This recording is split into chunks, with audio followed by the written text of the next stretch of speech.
Hello everyone.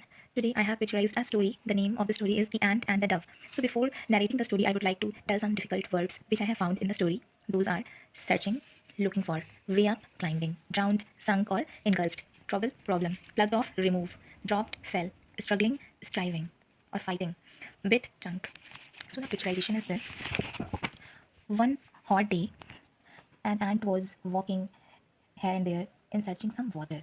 So walking around sometime she found a spring, and when the ant seen the spring, she had seen that a plant is there, and she has to move from the leaf to reach the spring.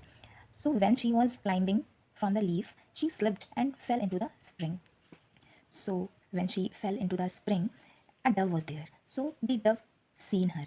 If the dove could not seen her, so an ant can could drown herself. But as the dove has seen that the ant is in the trouble, so she plucked the leaf from the plant and she threw the leaf into the water.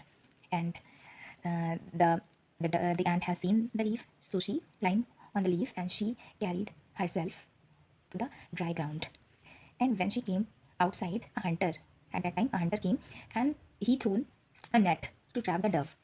So when the ant seen, guessing what he was going to do, so at that time the hunter has thrown the net to trap the dove. So an ant has seen, so she bit on his heel of the hunter. So the hunter was feeling so pain. That's why he thrown his net on the ground, and the dove was saved.